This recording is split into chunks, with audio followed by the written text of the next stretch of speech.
తాజాంశాన్ని చూస్తున్నాం. ఎన్నికల కోడ్ ఉల్లంఘనలపై సాధారణ పరిపాలన శాఖ సచివాలయ ఉద్యోగుల సంఘం అధ్యక్షుడు వెంకట్రామిరెడ్డికి షోకాజ్ నోటీసులు జారీ చేసింది. ఏపీ సచివాలయ సంఘం గుర్తింపు రద్దు ఎందుకు చేయకూడదో తెలపాలంటూ నోటీసులు జారీ చేసింది. వెంకట్రామిరెడ్డి అందుబాటులో లేకపోవడంతో అప్కా తరపున కార్యదర్శి కృష్ణ సమాధానమిచ్చారు.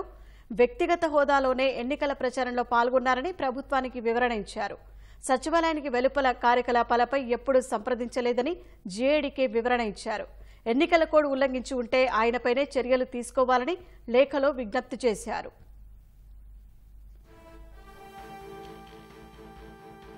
ఇక మరింత సమాచారం మా ప్రతినిధి ధనంజయ్ అడిగి తెలుసుకుందాం. ధనంజయ్, వెంకట్రామిరెడ్డికి సాధారణ పరిపాలన శాఖ ఎలాంటి నోటీసులు జారీ చేసింది?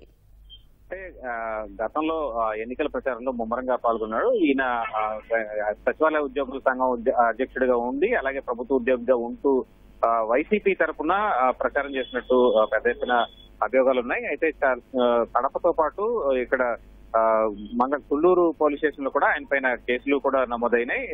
దీని మీద ఈ కోడ్ ఉల్లంఘనల పైన మొత్తంగా సచివాలయ సంఘాన్ని గుర్తింపును ఎందుకు రద్దు చేయకూడదో తెలియజేయాలంటూ సాధారణ పరిపాలన శాఖ షోకోజ్ నోటీస్ అయితే జారీ చేసింది.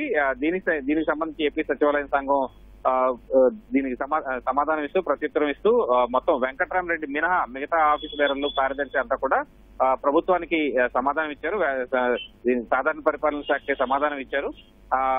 ఆ శాఖ అప్సా కార్యదర్శి కృష్ణతో పాటు ఇతర ఆఫీసు బేరర్లు కూడా వెంకట్రామిరెడ్డి వ్యక్తిగత హోదాలోనే ఎన్నికల ప్రచారంలో పాల్గొన్నారని అలాగే దీనికి సంబంధించి ఏదైనా చర్యలు ఉంటే కనుక ఆయన పైన తీసుకోవాలని చెప్పి కూడా వివరణ ఇచ్చారు. సచివాలయానికి వెలుపల చేసినటువంటి కార్యకలాపాల గురించి తమకు ఎప్పుడు మొత్తం సంఘాన్ని ఎప్పుడు సంప్రదించాలని చెప్పి సాధారణ పరిపాలన శాఖకి వివరణ ఇచ్చారు.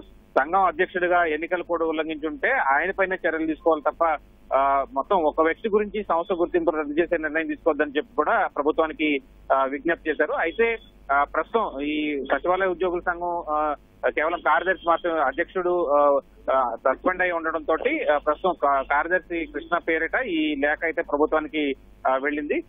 అయితే అటు కార్యదర్శి కృష్ణ కూడా ఈ సచివాలయ ఉద్యోగుల సంఘం నుంచి తప్పుకుంటున్నట్టుగా ఆయన ప్రకటన కూడా చేశారు. అయితే ప్రభుత్వం ఈ సమాధానానికి ఏం చర్య తీసుకుంటుందన్నది వేచి చూడాల్సింది.